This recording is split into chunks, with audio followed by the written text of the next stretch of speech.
مسلمہ کذاب کا لشکر جب مسلمانوں کی خیمہ گاہ تک پہنچا تو اس نے وہاں لوٹ مار شروع کر دی۔ وہاں انہیں روکنے والا کوئی نہ تھا۔ خالد رضی اللہ تعالیٰ عنہ اور ان کے تمام سالار دوڑ دوڑ کر اپنے لشکر کو روکنے کے لیے چیخ چلا رہے تھے، لیکن مسلمان اپنی خیمہ گاہ سے خاصی دور جا رکے۔ مسلمہ کے لشکر کے کچھ آدمیوں کو خالد رضی اللہ تعالیٰ عنہ کا خیمہ مل گیا۔ وہ اس میں جا گھسے۔ وہاں انہیں زیادہ مال و دولت ملنے کی توقع تھی، لیکن اس خیمے میں انہیں دو اتنے قیمتی انسان مل گئے جن کی انہیں توقع نہیں تھی۔ ایک تو ان کا اپنا سردار اور سالار مجاع تھا جو بیڑیوں میں جکڑا ہوا تھا، اور اس کے ساتھ خالد رضی اللہ تعالیٰ عنہ کی نئی بیوی لیلہ تمیم تھی، جس کے حسن کے چرچے انہوں نے سن رکھے تھے لیکن اسے دیکھا کبھی نہیں تھا۔ مجاع کو تو انہوں نے پہچان لیا۔ لیلہ کے متعلق انہیں مجاع نے بتایا کہ یہ کون ہے۔ بیک وقت دو تین آدمی لیلہ کی طرف لپکے۔ وہ اسے قتل کرنا یا اپنے ساتھ لے جانا چاہتے تھے۔ رک جاؤ، ان کے قیدی سردار مجاع نے حکم دیا۔ دشمن کے آدمیوں کے پیچھے جاؤ، ابھی عورتوں کے پیچھے پڑنے کا وقت نہیں۔ میں اب اس کا نہیں بلکہ یہ میری قیدی ہے۔ ان کے سردار کا حکم اتنا سخت تھا کہ وہ بڑی تیزی سے خیمے سے نکل گئے۔ انہیں اتنا بھی ہوش نہ رہا کہ اپنے سردار کی بیڑیاں ہی توڑ جاتے۔ تم نے مجھے ان آدمیوں سے کیوں بچایا ہے؟ لیلہ نے مجاع سے پوچھا۔ کیا تم مجھے اپنا مال غنیمت سمجھتے ہو؟ اگر تمہاری نیت یہی ہے تو کیا تمہیں یہ احساس نہیں کہ میں تمہیں قتل کر سکتی ہوں؟ تم نے میرے ساتھ جو اچھا سلوک قید کے دوران کیا ہے، میں اس کے صلے میں اپنی جان دے سکتا ہوں۔ مجاع نے کہا، خدا کی قسم، میری بیڑیاں ٹوٹ کر تمہارے پاؤں میں پڑ جائیں تو بھی میں تمہیں مال غنیمت یا اپنی لونڈی نہیں سمجھوں گا۔ تم نے مجھے قیدی نہیں، مہمان بنا رکھا ہے۔ میں نے تم پر کوئی احسان نہیں کیا۔ لیلہ نے کہا، یہ مسلمانوں کی روایت ہے کہ دشمن ان کے گھر چلا جائے تو اسے وہ معزز مہمان سمجھتے ہیں۔ اگر تم میرے گھر میں ہوتے تو میں تمہیں اور زیادہ آرام پہنچا سکتی تھی۔ لیلہ، مجاع نے کہا، کیا تجھے ابھی احساس نہیں ہوا کہ تمہارا خاوند شکست کھا کر بھاگ گیا ہے اور تم میرے قبیلے کے قبضے میں ہو؟ فتح اور شکست کا فیصلہ خدا کرے گا۔ لیلہ نے جواب دیا، میرا خاوند اس سے زیادہ سخت چوٹیں برداشت کر سکتا ہے۔ کم فہم خاتون، مجاع نے فاتحانہ مسکراہٹ سے کہا، کیا تجھے ابھی تک احساس نہیں ہوا کہ خدا مسلمہ کے ساتھ ہے جو اس کا سچا نبی ہے؟ محمد صلی اللہ علیہ وسلم کی رسالت سچی ہوتی۔ مجاع، لیلہ نے گرج کر اس کی بات وہیں ختم کر دی اور بولی، اگر تو نے محمد کی رسالت کے خلاف کوئی بات کی تو مجھ پر تیرا قتل فرض ہو جائے گا۔ میں دیکھ رہی ہوں کہ ہمارا لشکر مجھے اس خیمہ گاہ میں اکیلا چھوڑ کر بھاگ گیا ہے جہاں میرے دین کے دشمن لوٹ مار کر رہے ہیں، لیکن میرے دل پر ذرا سا بھی خوف نہیں۔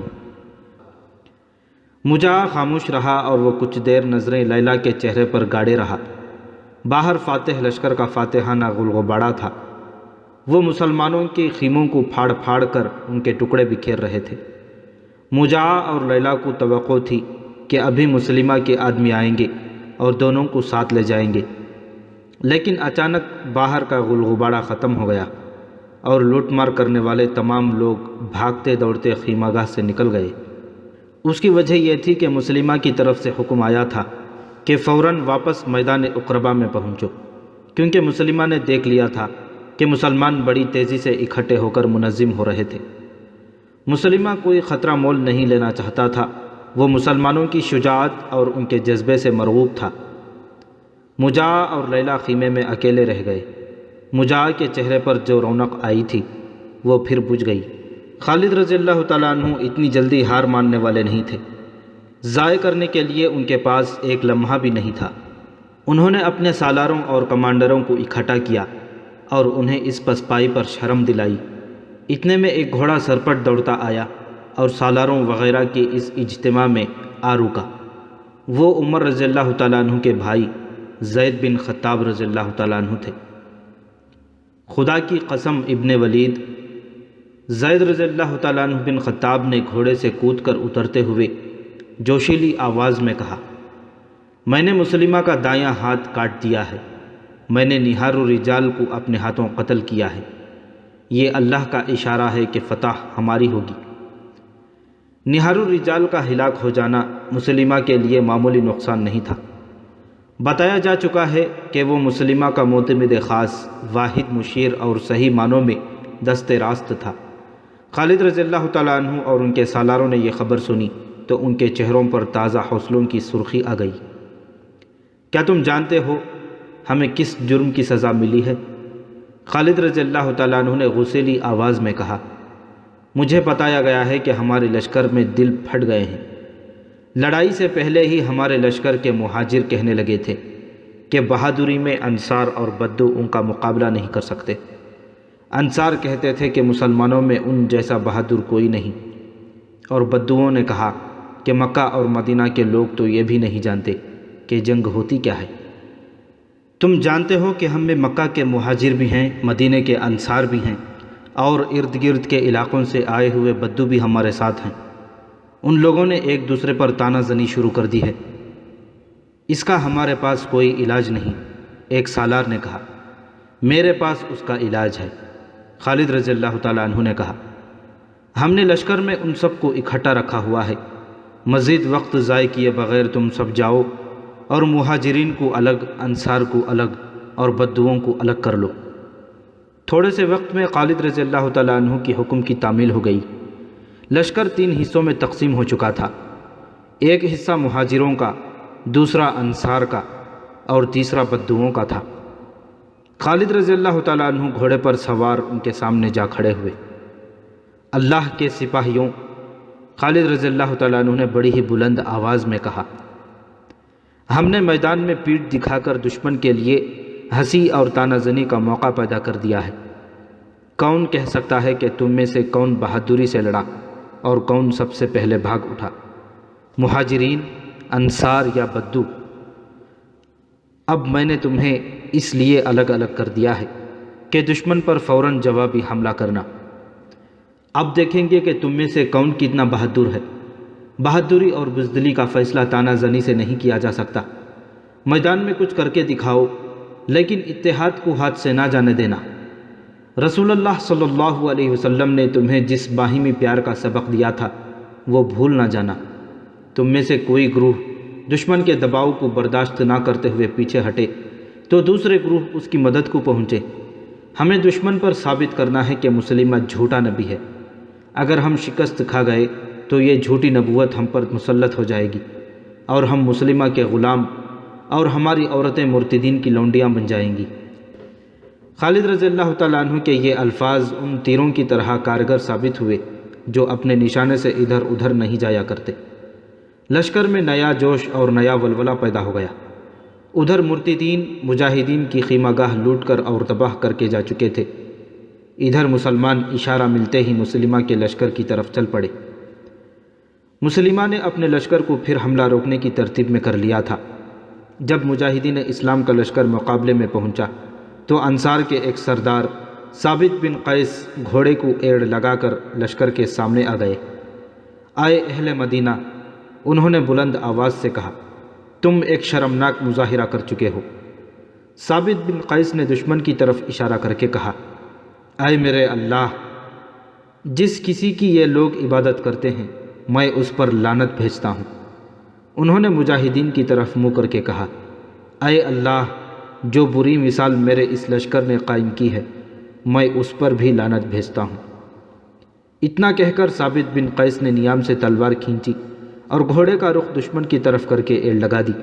ان کے آخری الفاظ یہ تھے، دیکھو میری تلوار دشمن کو مزہ چکھائے گی اور تمہیں ہمت اور استقلال کا نمونہ دکھائے گی۔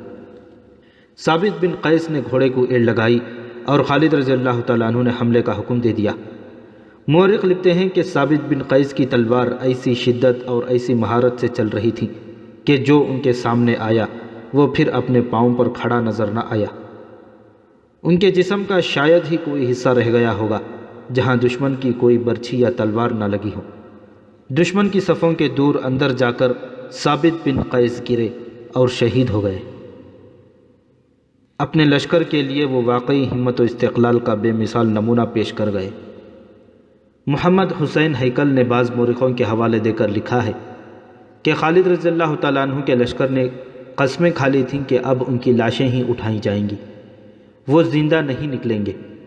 ایک مورخ نے لکھا ہے کہ انہوں نے قسم کھائی کہ ہاتھ میں ہتھیار نہ رہا، ترکش میں تیر نہ رہا تو دانتوں سے لڑیں گے۔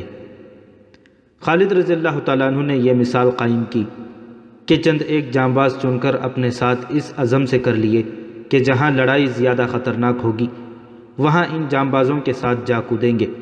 انہوں نے اپنے جانبازوں سے کہا، تم سب میرے پیچھے رہنا، آگے وہ خود رہنا چاہتے تھے۔ دوبارہ لڑائی شروع ہوئی تو ایک نئی مصیبت آن پڑی، آندھی آ گئی جس کا رخ مجاہدین اسلام کی طرف تھا۔ کچھ مورخ لکھتے ہیں کہ یہ صحرائی آندھی نہیں تھی بلکہ تیز ہوا تھی۔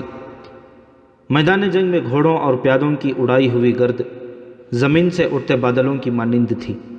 تیز و تند ہوا کا رخ مجاہدین کی طرف تھا، اس لیے مٹی اور ریت مسلمانوں کی آنکھوں میں پڑتی تھی۔ بدر میں کفار کے ساتھ ایسا ہی ہوا تھا، ہوا تیز ہوتی جا رہی تھی۔ کچھ مجاہدین نے زید رضی اللہ تعالیٰ عنہ بن خطاب سے پوچھا کہ ایسی آندھی میں وہ کیا کریں؟ خدا کی قسم، حضرت زید بن خطاب نے گرجدار آواز میں کہا، میں اپنے اللہ سے دعا کرتا ہوں کہ مجھے دشمن کو شکست دینے تک زندہ رکھے۔ آئے اہل مکہ و مدینہ، آندھی سے مت ڈرو، سروں کو ذرا جھکا کے رکھو، اس طرح ریت اور مٹی تمہاری آنکھوں میں نہیں پڑے گی۔ پیچھے نہ ہٹ جانا، ہمت سے کام لو، استقلال کو ہاتھ سے نہ جانے دو، آندھی اور طوفان تمہارا کچھ نہیں بگاڑ سکتے۔ حضرت زید بن خطاب سالار تھے، انہوں نے مجاہدین کے لیے یہ مثال قائم کی کہ تلوار لہراتے ہوئے دشمن پر ٹوٹ پڑے، ان کے دستے ان کے پیچھے گئے۔ حضرت زید بن خطاب تلوار چلاتے دور تک نکل گئے اور شہید ہو گئے۔ ایک اور سالار ابو حذیفہ نے بھی یہ مثال قائم کی، وہ یہ نعرہ لگا کر دشمن پر ٹوٹ پڑے، آئے اہل قرآن، اپنے اعمال سے قرآن حکیم کے ناموس کو بچاؤ۔ وہ بھی مقابلے میں آنے والے ہر مرتد کو کاٹتے گئے، زخم کھاتے گئے اور شہید ہو گئے۔ ان سالاروں نے جانیں دے کر مجاہدین کے عزم میں جان ڈال دی اور وہ آسمانی بجلیوں کی طرح دشمن پر ٹوٹ ٹوٹ پڑنے لگے۔ اس کے باوجود مسلمہ کا لشکر قائم و دائم رہا۔ خالد رضی اللہ تعالیٰ عنہ نے میدان جنگ کا جائزہ لیا۔ یہ ایسی جنگ تھی جس میں چالیں چلنے کی ذرا سے بھی گنجائش نہیں تھی، یہ آمنے سامنے کی ٹکر تھی، اس میں صرف ذاتی شجاعت ہی کام آ سکتی تھی۔ خالد رضی اللہ تعالیٰ عنہ نے میدان جنگ کا جائزہ لیتے ہوئے دیکھا کہ مسلمہ کذاب کے محافظ اس کی حفاظت کے لیے جانیں قربان کر رہے ہیں۔ خالد رضی اللہ تعالیٰ عنہ کو فتح کا یہی ایک طریقہ نظر آیا کہ مسلمہ کو مار دیا جائے۔ یہ کام اتنا سہل نہیں تھا جتنی آسانی سے دماغ میں آیا تھا، لیکن خالد رضی اللہ تعالیٰ عنہ ناممکن کو ممکن کر دکھانے کے لیے اس طرح مسلمہ کی طرف بڑھے کہ ان کے جانبازوں نے ان کے گرد گھیرا ڈال رکھا تھا۔ جب قریب گئے تو مسلمہ کے محافظوں نے ان پر حملہ بول دیا۔ خالد رضی اللہ تعالیٰ عنہ کے قریب جو آیا وہ زندہ نہ رہا، بلکہ مسلمہ تک پہنچنا ممکن نظر نہیں آتا تھا۔ حضرت خالد کے جانبازوں نے اپنی ترتیب بکھرنے نہ دی۔ ایک موزوں موقع دیکھ کر خالد رضی اللہ تعالیٰ عنہ نے اپنے جانبازوں کو مل کر حلہ بولنے کا حکم دے دیا۔ حضرت خالد خود بھی حلے میں شریک ہو گئے۔ کچھ محافظ پہلے ہی مر چکے تھے یا زخمی ہو کر زمین پر تڑپ رہے تھے۔ حضرت خالد کے جانبازوں کا حلہ اتنا شدید تھا کہ مسلمہ کے محافظ بوکھلا گئے۔ میدان جنگ کی صورتحال یہ ہو گئی تھی کہ مجاہدین جو فتح یا موت کی قسمیں کھا چکے تھے وہ مرتدین پر ایک خوف بن کر چھا رہے تھے۔ مسلمہ کو اپنی حفاظت کے لیے کوئی اور محافظ نہیں مل سکتا تھا۔ مسلمانوں کے نعروں کے ساتھ آندھی کی چیخیں میدان جنگ کی ہولناکی میں اضافہ کر رہی تھیں۔ مسلمہ کذاب کے بچے کچھ محافظ گھبرانے لگے۔ حضرت خالد رضی اللہ تعالیٰ عنہ کے جانبازوں نے ان کا حلقہ توڑ دیا۔ یا نبی، کسی محافظ نے کہا، اپنا معجزہ دکھا، اپنا وعدہ پورا کر ہمارے نبی۔ ایک اور محافظ نے کہا، تیرا وعدہ فتح کا تھا۔ مسلمہ نے موت کو اپنی طرف تیزی سے بڑھتے دیکھا۔ تو اس نے بلند آواز سے اپنے محافظوں سے کہا، اپنے حسب و نسب اور اپنی ناموس کی خاطر لڑو، اور وہ بھاگ اٹھا۔ دشمن کا قلب ٹوٹ گیا، پرچم غائب ہو گیا تو مرتدین میں شور اٹھا، نبی میدان چھوڑ گیا ہے، رسول بھاگ گیا ہے۔ اس پکار نے مرتدین کے حوصلے توڑ ڈالے اور وہ میدان سے نکلنے لگے۔ تھوڑی سی دیر میں مرتدین میدان چھوڑ گئے، لیکن میدان جنگ کی کیفیت یہ تھی کہ خون ندی کی طرح ایک طرف کو بہنے لگا۔ جہاں یہ معرکہ لڑا گیا وہ دنگ سی گھاٹی تھی، اس کا کوئی نام نہ تھا۔ اس معرکے نے اسے ایک نام دے دیا، یہ تھا شعیب الدام، جس کے معنی ہے خونی گھاٹی۔ دونوں لشکروں کا جانی نقصان اتنا زیادہ ہوا کہ میدان میں لاشوں کے اوپر لاشیں پڑی تھیں، زخمی تو ہزاروں کی تعداد میں تھے۔ مسلمہ کے لشکر کا جانی نقصان اس کی تعداد کی زیادتی کی وجہ سے زیادہ تھا، مسلمانوں کا جانی نقصان بھی کچھ کم نہ تھا۔ کئی زخمی گھوڑے بے لگام ہو کر لاشوں اور زخمیوں کو روند رہے تھے، انہوں نے کئی اچھے بھلے آدمیوں کو کچل ڈالا۔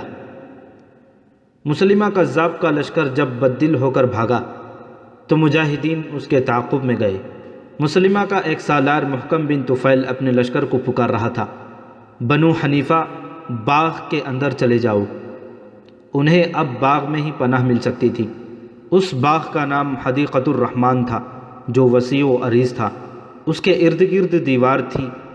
مسلمہ اس باغ میں چلا گیا تھا، باغ میدان جنگ کے بالکل قریب تھا۔ مسلمہ کے لشکر کے بچے کچے آدمی بھی باغ میں داخل ہو گئے۔ جب مجاہدین باغ کے قریب پہنچے تو باغ کے دروازے بند ہو چکے تھے۔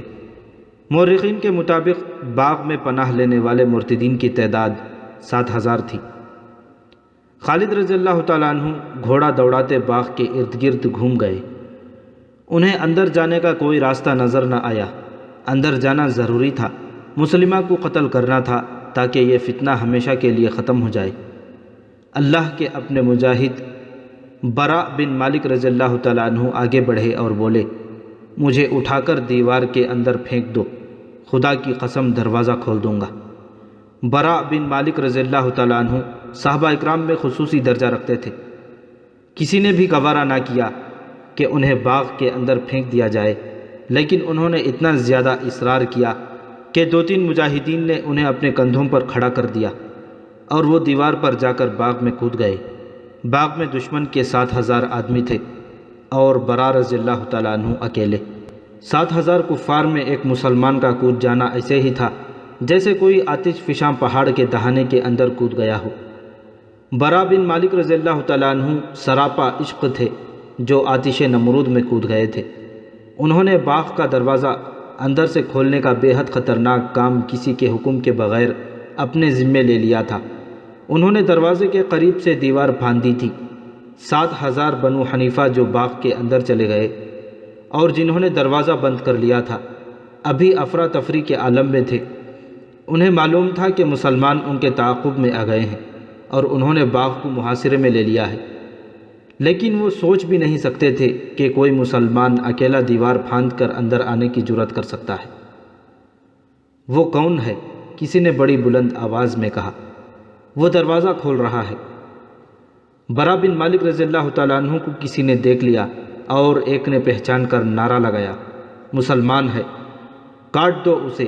کوئی مرتد للکارا، گردن مار دو۔ ایک اور للکارا، پکڑ لو، مار ڈالو۔ ایک شور اٹھا، بے شمار مرتد تلواریں اور برچھیاں تانے برا بن مالک کی طرف دوڑ پڑے۔ برا ابھی دروازہ کھول نہیں سکتے تھے۔ انہوں نے تلوار نکالی اور بنو حنیفہ کا جو آدمی سب سے پہلے ان تک پہنچا تھا اسے برا کی تلوار کے بھرپور وار نے وہیں روک دیا۔ وہ لڑکھڑاتا ہوا پیچھے ہٹا۔ برا نے ایک بار پھر دروازہ کھولنے کی کوشش کی۔ وہ بروقت پیچھے کو گھومے، بیک وقت 2 آدمیوں نے ان پر برچھیوں کے وار کیے تھے۔ برا رضی اللہ تعالیٰ عنہ پھرتی سے ایک طرف ہو گئے۔ دونوں برچھیوں کی انیاں جو برا رضی اللہ تعالیٰ عنہ کے جسم میں اترنے کے لیے آئی تھی دروازے میں اتر گئی۔ برا رضی اللہ تعالیٰ عنہ نے بڑی تیزی سے تلوار چلائی اور ان دونوں آدمیوں کو اس وقت گھائل کر دیا جب وہ دروازے میں سے برچھیاں نکال رہے تھے۔ کئی مرتد برا بن مالک پر مل کر حملہ کرتے تھے اور برا رضی اللہ تعالیٰ عنہ دروازے کے ساتھ پیٹھ لگائے بڑی تیزی سے تلوار چلا رہے تھے۔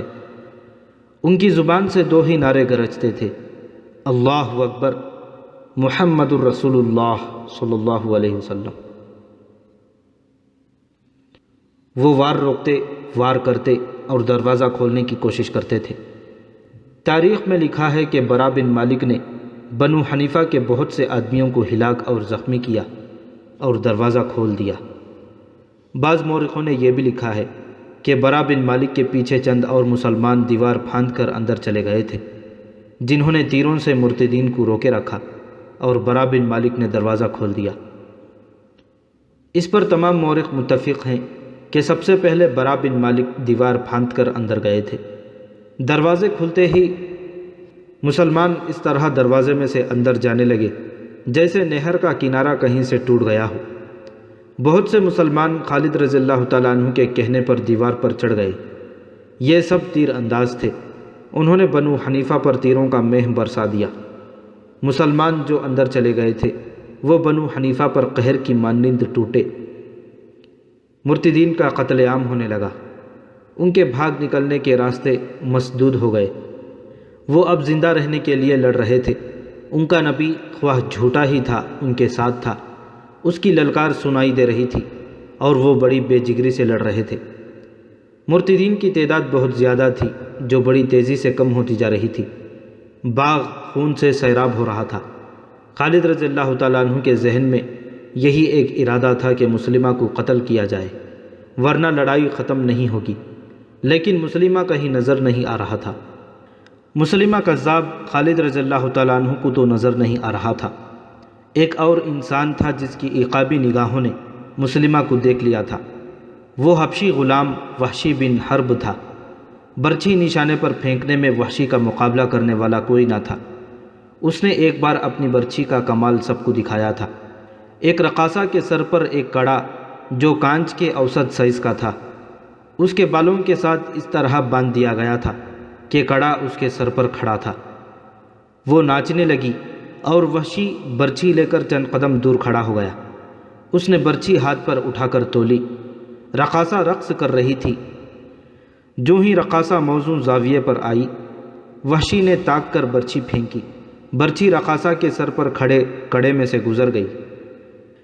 جنگ احد میں وحشی بن حرب نے رسول کریم صلی اللہ علیہ وسلم کے چچا حمزہ رضی اللہ تعالیٰ عنہ بن عبد المطلب کو اسی طرح برچھی پھینک کر شہید کیا، اور ابو سفیان کی بیوی ہند نے انعام وصول کیا تھا اس وقت وحشی مسلمان نہیں ہوا تھا۔ فتح مکہ کے بعد اس نے اسلام قبول کر لیا تھا۔ اب مسلمہ کذاب کے خلاف جنگ میں وحشی مسلمانوں کے لشکر میں تھا۔ باغ کے خونریز معرکے میں اس نے مسلمہ کو دیکھ لیا۔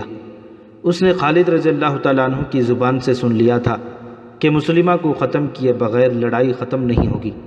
وحشی مسلمہ کی تلاش میں دشمن کی تلواروں اور برچھیوں میں سے اور اپنے ساتھیوں کی تیروں سے بچتا، لاشوں اور تڑپتے ہوئے زخمیوں سے ٹھوکریں کھاتا، سارے باغ میں گھوم گیا اور اسے مسلمہ نظر آ گیا۔ مسلمہ اپنے محافظوں کے نرغے میں تھا، جو اس قدر جانبازی کا مظاہرہ کر رہا تھا کہ کسی مسلمان کو قریب نہیں آنے دیتے تھے۔ وحشی کو قریب جانے کی ضرورت نہیں تھی۔ مسلمان مسلمہ کے محافظوں کے ساتھ لڑ رہے تھے اور ان کے ارد گرد وحشی گھوم رہا تھا کہ مسلمہ پر برچھی پھینکنے کا موزوں، موقع اور صحیح زاویہ مل جائے۔ اسے ایک موقع مل گیا، لیکن اس کے راستے میں ایک خاتون ام عمارہ رضی اللہ تعالیٰ عنہ آ گئیں۔ وہ بھی مسلمہ تک پہنچنے کے لیے سعی کر رہی تھی۔ وہ اپنے بیٹے کے ساتھ تھیں۔ وہ مسلمہ کے محافظوں کا حصار توڑنے کے لیے آگے بڑھیں تو ایک مرتد کی تلوار نے انہیں روک لیا۔ ام عمارہ رضی اللہ تعالیٰ عنہ نے اپنی تلوار سے اسے گرانے کی بہت کوشش کی، لیکن مرتد کے ایک وار نے ام عمارہ رضی اللہ تعالیٰ عنہ کا ایک ہاتھ صاف کاٹ دیا۔ ان کے بیٹے نے تلوار کے ایک ہی وار سے اس مرتد کو مار گرایا اور یہ مجاہد اپنی ماں کو ساتھ لے گیا۔ وحشی کو موقع اور زاویہ مل گیا۔ اس نے برچھی کو ہاتھ میں تولا اور تاک کر پوری طاقت سے برچھی مسلمہ پر پھینکی۔ برچھی مسلمہ کے پیٹ میں اتر گئی۔ اس کے ہاتھوں نے برچھی کو پکڑ لیا، لیکن برچھی اپنا کام کر چکی تھی۔ مسلمہ کے ہاتھوں میں برچھی کو پیٹ سے نکالنے کی سکت کر رہی تھیں۔ مسلمہ گرا، اسے مرنا ہی تھا، لیکن ابو دجانہ رضی اللہ تعالیٰ عنہ نے اسے تڑپ تڑپ کر مرنے کی اذیت سے اس طرح بچا لیا کہ اس کا سر تلوار کے ایک زوردار وار سے اس کے دھڑ سے الگ کر دیا۔ ابو دجانہ رضی اللہ تعالیٰ عنہ مسلمہ کی سرکٹی لاش ابھی دیکھ ہی رہے تھے کہ مسلمہ کے ایک محافظ نے پیچھے سے اتنا سخت وار کیا کہ ابو دجانہ رضی اللہ تعالیٰ عنہ گرے، پھر اٹھ نہ سکے اور شہید ہو گئے۔ بنو حنیفہ، ایک مرتد گلا پھاڑ کر چلایا، ہمارے نبی کو ایک سیاہ فام حبشی نے مار ڈالا ہے۔ مشہور مورخ ابن ہشام نے لکھا ہے کہ باغ کے اندر معرکے کی خون ریزی میں یہ آوازیں سنائی دینے لگی، نبی مارا گیا، مسلمہ قتل ہو گیا۔ مسلمہ کذاب کے قتل کا سہرا بلا شک و شبہ وحشی بن حرب کے سر ہے۔ وحشی کی زندگی عجیب گزری ہے۔ بتایا جا چکا ہے کہ اس نے بالکل اسی طرح جس طرح اس نے مسلمہ کو برچھی پھینک کر قتل کیا تھا، حمزہ رضی اللہ تعالیٰ عنہ کو جنگ احد میں شہید کیا تھا۔ جب مسلمانوں نے مکہ فتح کر لیا تو رسول اللہ صلی اللہ علیہ وسلم نے مکہ کے چند لوگوں کو جنگی مجرم قرار دیا تھا۔ اس میں وحشی کا نام بھی تھا۔ اسے کسی طرح پتہ چل گیا تھا کہ اسے مسلمان زندہ نہیں رہنے دیں گے۔ وہ مکہ سے نکل گیا اور طائف میں قبیلہ ثقیف کے ہاں جا پناہ لی تھی۔ قبیلہ ثقیف کو مسلمانوں نے جس طرح شکست دی تھی وہ بیان کیا جا چکا ہے۔ اس قبیلے نے اسلام قبول کیا تو وحشی نے بھی اسلام قبول کر لیا اور بیعت کے لیے اور اپنی جان بخشی کے لیے رسول کریم صلی اللہ علیہ وسلم کے حضور گیا۔ آپ صلی اللہ علیہ وسلم نے اسے کئی برس پہلے دیکھا تھا، شاید حضور صلی اللہ علیہ وسلم اسے اچھی طرح پہچان نہ سکے۔ کیا تم وہ وحشی ہو؟ رسول اکرم صلی اللہ علیہ وسلم نے اس سے پوچھا۔ وہی وحشی ہوں، وحشی نے جواب دیا، اور اب آپ کو اللہ کا رسول مانتا ہوں۔ او وحشی، حضور صلی اللہ علیہ وسلم نے پوچھا، بتا تو نے حمزہ رضی اللہ تعالیٰ عنہ کو کس طرح قتل کیا تھا؟ مورخ لکھتے ہیں کہ وحشی نے ایسے لب و لہجے میں سارا واقعہ سنایا جیسے وہ سننے والوں پر اپنی بہادری اور عسکری مہارت کا روب گانٹ رہا ہو۔ رسول کریم صلی اللہ علیہ وسلم نے اس کی جان بخشی کر دی، لیکن ابن ہشام کے مطابق آپ صلی اللہ علیہ وسلم نے اسے کہا کہ وہ آپ کے سامنے نہ آیا کرے۔ حمزہ رضی اللہ تعالیٰ عنہ رسول اللہ صلی اللہ علیہ وسلم کے صرف چچا ہی نہیں تھے، بلکہ امت محمدیہ میں ان کا مقام بہت بلند تھا، اور اس وقت کے اسلامی معاشرے میں انہیں خصوصی حیثیت حاصل تھی۔ یہ رسول کریم صلی اللہ علیہ وسلم کی عظمت تھی کہ آپ نے حمزہ رضی اللہ تعالیٰ عنہ جیسی شخصیت کا قتل ایک سیاہ فام غلام کو بخش دیا تھا، لیکن آپ صلی اللہ علیہ وسلم کے دل میں خلق موجود رہا۔ آپ صلی اللہ علیہ وسلم نے وحشی بن حرب کے لیے جس ناپسندیدگی کا اظہار فرمایا تھا، ویسی ہی ناپسندیدگی کا اظہار انہوں نے ہند کے لیے بھی کیا تھا، جس کے ایما پر وحشی نے حضرت حمزہ رضی اللہ تعالیٰ عنہ کو شہید کیا تھا۔ اس کے بعد سید الشہداء کی لاش کی جس طرح بے حرمتی کی گئی اس کا بیان پہلے ہو چکا ہے۔ حضور صلی اللہ علیہ وسلم نے ان دونوں سے اس لیے اظہار ناپسندیدگی نہیں کیا کہ انہوں نے آپ صلی اللہ علیہ وسلم کے چچا کو شہید کیا تھا، بلکہ اس لیے کہ انہوں نے ایک جلیل القدر مسلمان کی لاش کی بے حرمتی کی تھی، ورنہ ذاتی دشمنی کو دل میں رکھنا آپ صلی اللہ علیہ وسلم کی شان کے شایع نہیں تھا۔ آپ صلی اللہ علیہ وسلم نے ہند اور وحشی سے کہا تھا کہ جب تم میری نظروں کے سامنے آتے ہو تو مجھے حمزہ کی لاش یاد آ جاتی ہے۔ بہرحال آپ صلی اللہ علیہ وسلم نے وحشی اور ہند کو معاف فرما دیا تھا۔